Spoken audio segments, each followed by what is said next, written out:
Hi everyone, I'm Jess Gartner. I'm the CEO and founder of AlloView. And today we're going to talk a little bit about ed finance. I saw Kathy at a conference a couple months ago, and she shared this anecdote from her research for her book about the 16 leadership competencies and about how one of the ones that women come up short on is the financial strategy and financial literacy. And I absolutely think this is a self-fulfilling prophecy, and this is stereotypes at work, because I spend all day, every day, and most nights I dream about education finance, talking about education finance. And do you want to know the most common comment that I get from female administrators? Oh, I'm not a numbers person. How many of you have ever said or thought that about yourselves? Are you an equity person? Are you a results and achievement person? Are you an opportunity and access person? Then congratulations, you are a numbers person, or you are about to be one. So I'm going to tell you a little bit about my story, because when people see what we do, they assume, oh, you must have been an MBA, you must have been a major in accounting. They assume I am a numbers person. I was a political science major.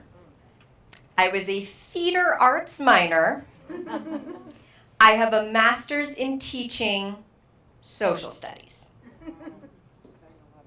So how does that, a person who on paper is clearly not a numbers person, get into financial software? Well, when you're a teacher standing at the copier, running out of paper at 6 a.m., copying the books you bought on Amazon because your school didn't have any for you that year, you become a numbers person really quickly because you are spending a lot of your own money. And you want to know, how are these decisions made? How do we get to this point where my school has one resource profile and the school down the street has a totally different set of resources? And now this is personal. Now this affects my ability to teach. Now this affects my students' ability to learn. Now this affects teacher retention at my school every year. And it affects the way that our community and our kids perceive our school. So that is how I became a numbers person. And today, you are all going to become numbers people too. So we're going to talk a little bit about things you need to know and care about and educate yourself on related to education finance. And here is the biggest thing I've learned, and here's why I am able to do this work. It is not that you are incapable of understanding this content, if that is your mental block.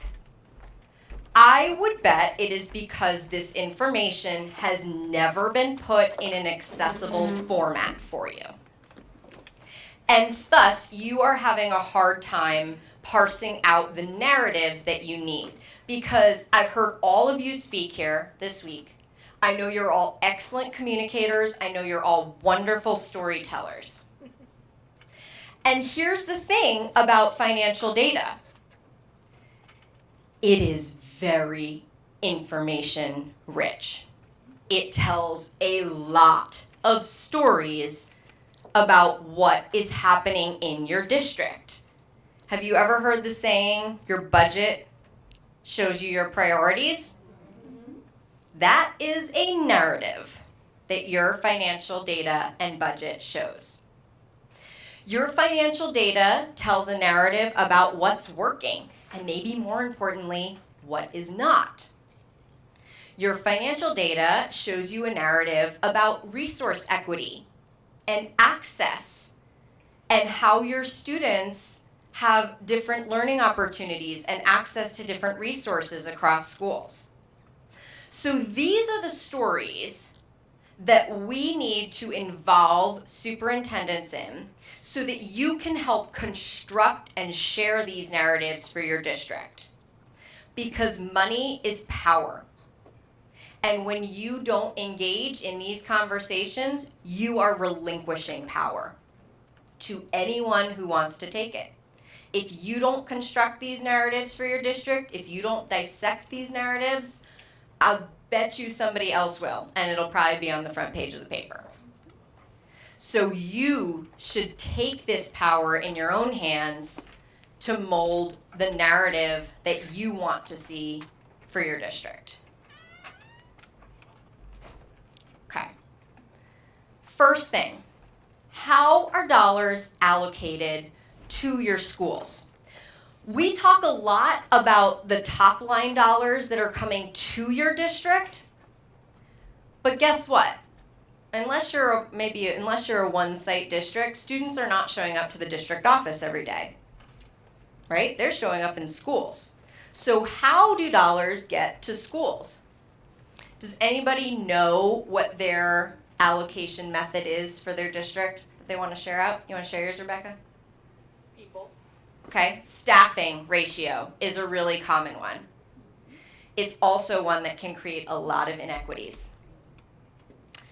Weighted student funding or student-based budgeting is another common method. In California, that's the method that dollars are even used to allocate to districts.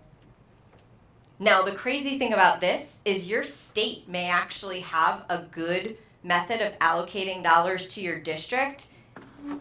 The district can then create inequities or exacerbate them if they are not taking into account resource equity when allocating down to schools. So number one, you need to go home and figure out what is the allocation method we are using to allocate dollars to schools, and have we looked at whether that is perpetuating or eliminating resource inequity. This is one that the public loves to talk about. What percentage of budget dollars are allocated to schools compared to central office?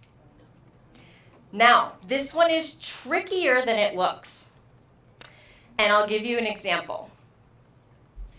Our data actually shows that about 50% of dollars are budgeted centrally, and about 50% of dollars are budgeted to schools. So our districts, do they spend 50% of their money in central office? No. What's happening? Transportation, food services, legal. There is a difference. There is a difference between who controls a budget and who benefits from those resources. You might have a $50 million IT budget. Does that mean that you've got a bloated IT staff driving around in Ferraris with their fancy salaries? Hopefully not. They are probably buying Chromebooks and iPads and software that's on behalf of schools, that's then being used in schools. So what you need to do is figure out, how are those dollars attributed to schools? And that is what you are going to need to report for your new ESSA report. And if you are not careful with this, your community is going to have a field day if it looks like you're spending 50% of your dollars on central office. So you need to be really careful about this delineation between who controls a budget, which is your cost center, and who benefits from those dollars, which should be coded at the location. How does school level spending compare across schools in the district? Now, I know some of you run one district schools. This is for you too, because you can rest assured that your family, community, and teachers are going to be comparing you to the districts next door. So for you guys, think about how this is going to compare to your neighbors as well.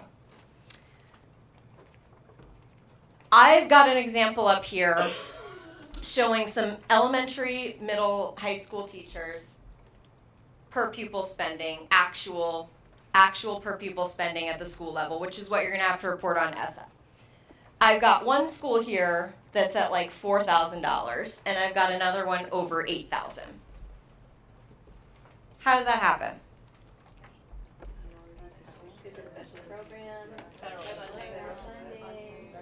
All of the above. You are all correct. It could be any number of these things. Is that going to be on your state report card? No. Other things. No. All you're going to see on the state report card is that one number, right? I liken this, so if you're a former teacher, I liken this to how angry I felt when our students' test scores were out there front and center.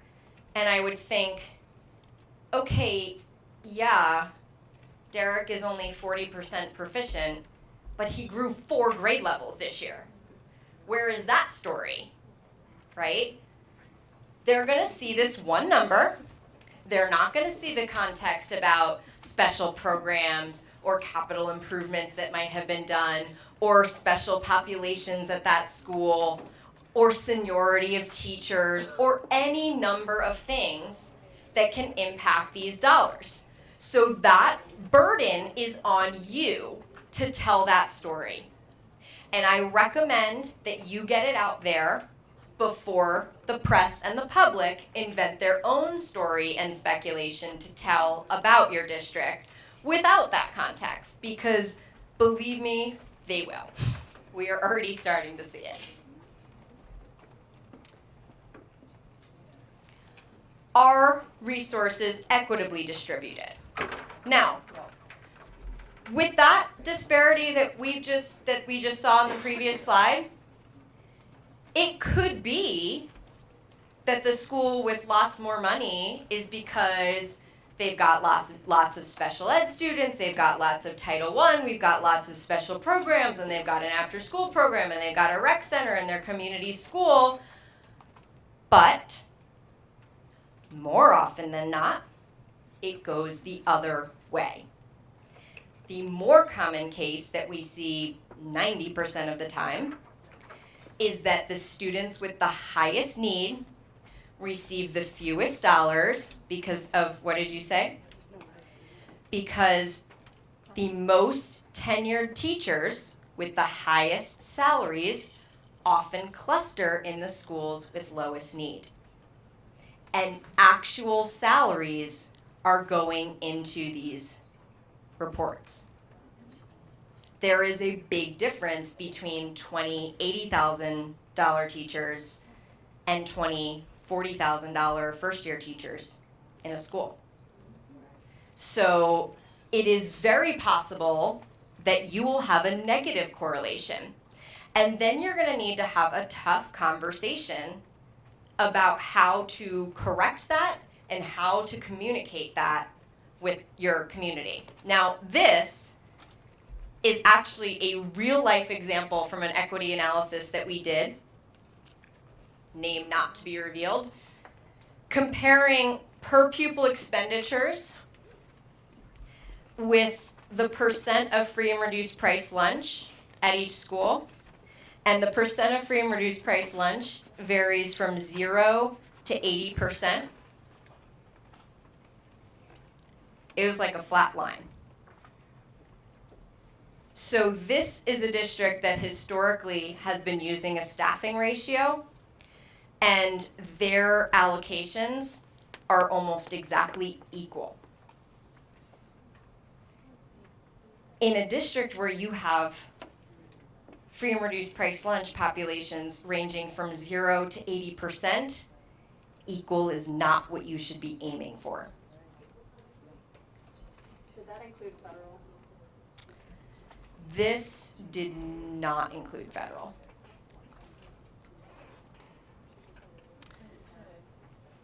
Number 5. Are budgets aligned to strategic priorities and indicators of progress? How many of you have a strategic plan? How many of you can tell me exactly how many dollars are allocated to each item on your strategic plan? It can be done. And a lot of people will tell me, oh, well, we talk about it. You know, we talk about those things in tandem. We just don't document it that way. So how do you know? You could be telling your board and the community, literacy is our number 1 priority, and you're not allocating any dollars to literacy programs and interventions. Imagine going to your board and saying, increasing K-3 literacy for ELL students was priority 2B for us this year. We spent $350,000 experimenting with these 2 pilot programs. After 2 years, pilot program A that cost us $150,000 was 3 times as effective as pilot program B. In order for us to expand this district-wide, it would cost X, and we anticipate that the results would be Y, given the results from our pilot. Compare that conversation to, we want a 2% increase. It is a lot harder to say no to a dollar increase when you can give an exact amount for a specific program with evidence of results and specific ROI metrics. So in our most advanced districts right now, we're doing priority-based budgeting. They're doing this all the way down at the principal level. Every single line item in their budget is tagged to a strategic plan item. They have a priority-based dashboard that identifies their indicators of progress and success for every one of those metrics. And over the next few years, they're going to be sharing this ROI information out with across a variety of programs that they're implementing. Are there trends in over, or yes, you may be surprised to hear, underspending? One of the things that keeps me up at night is knowing that out there are Title I dollars sitting in an account that no one knows about, that got put in there because they came in some off-cycle grant.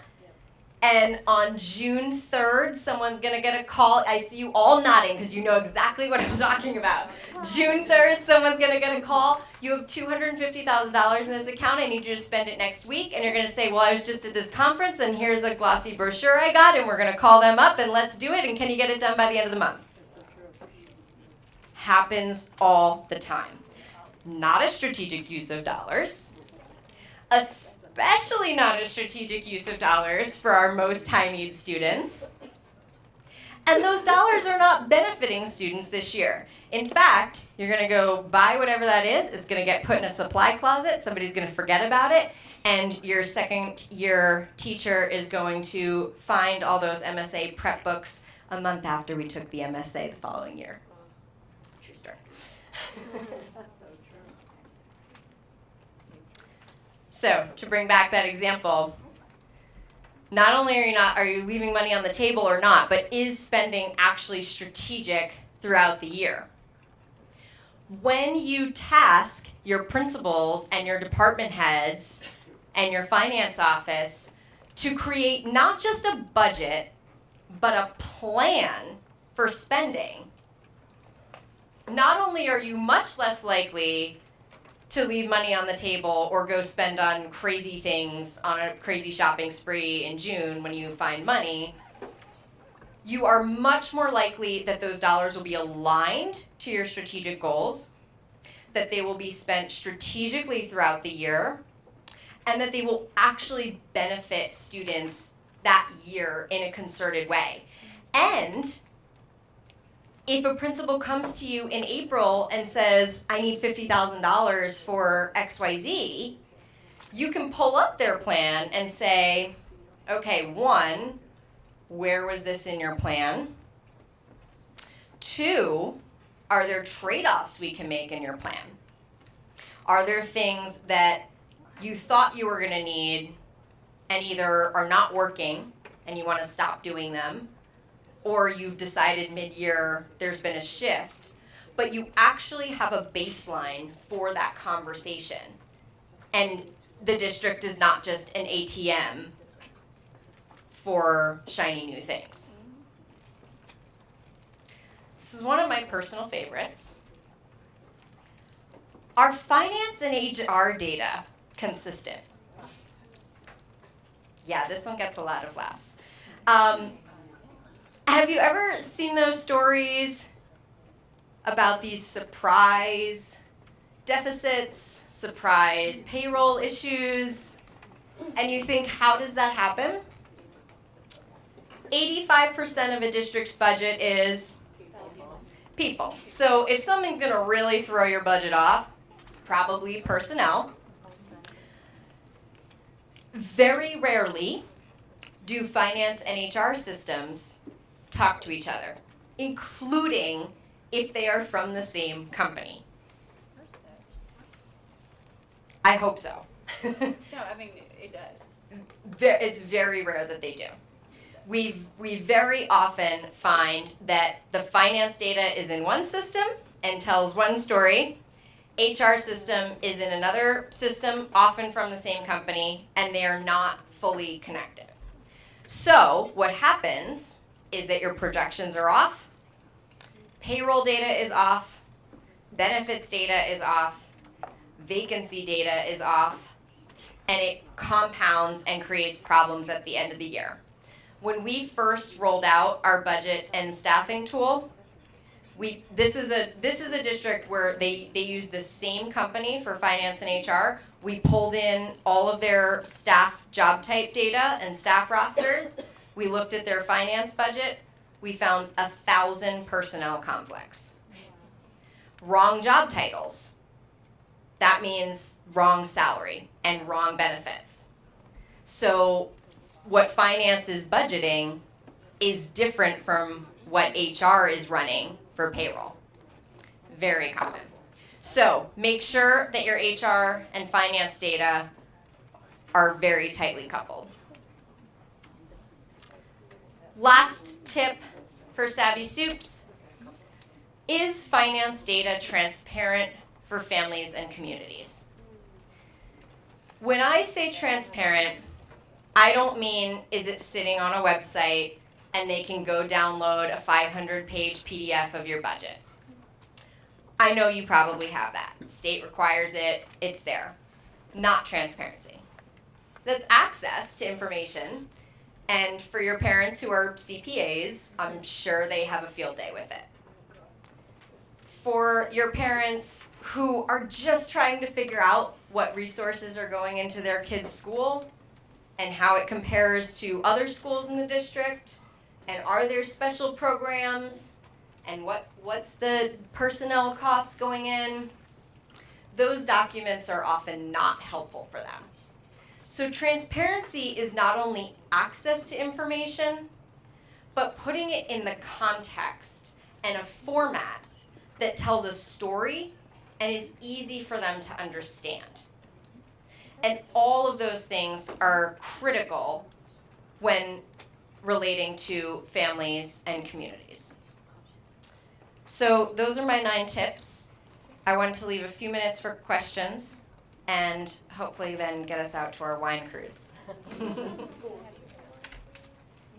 you talk a little bit about the ESSA requirements and exactly what is happening? I mean, I know that our finance team is working with the state on some of that stuff, but I am not as informed as I should be about exactly what to expect. Yes, Sure. So This does vary state by state in terms of how much guidance the state is providing. Most states are providing very limited guidance and really putting the burden on districts. California has not done a great job. I'm not sure about Oklahoma. So the gist of the ESSA regulation is that for the first time, districts will have to report per pupil actual expenditures, not budgets, actual expenditures, including salaries by school. Now, here's a couple challenges with that. One, most districts do not budget that way right now. So, hopefully, they are spending that way. You know, a lot of times we see districts, their budgets and their actual spending tells a very different story, particularly at the school level. In a medium case scenario, you're at least spending dollars and recording POs at the school level. Otherwise, you're going to have a lot of dollars that you're going to have to attribute to schools using proxy data to approximate what's happening. So for example, let's say you get a big utilities bill, right? This is in that bucket. You probably don't want your principals independently contracting and paying utilities bills, right? That doesn't make sense. But the district probably gets one giant utilities bill. You might get an itemized list by building that you can attribute down. If not, what might be a metric you could use to attribute utilities costs to a building? Probably square footage, right? Because in that case, you could have 100 students in a building that fits 1,000 and vice versa. So in that case, you might want to look at the capacity of the building. Now, if it's something like supplies dollars, that you might want to allocate or attribute per student. If it's something like PD dollars, you might want to attribute it based on teacher FTEs. So we actually have a tool we designed specifically for this. We call it ACEs, which stands for Attributing Central Expenditures to Schools. We actually just used it with the entire state of Hawaii to do their ESSA reports. And you will break those things down in terms of state and local dollars and federal dollars. And it can be really helpful to show your community where dollars were budgeted, where they were allocated, what was attributed, and what those expenditures were. To get the name, Alview. Yeah. Okay, you ready? Allo, like allocation. And then view, sounds like you're viewing it. And the VUE also stands for Visual User Experience, because we really believe it's the design and user experience that makes this data accessible. And also, we want it to be accessible to all of you. So. Great job.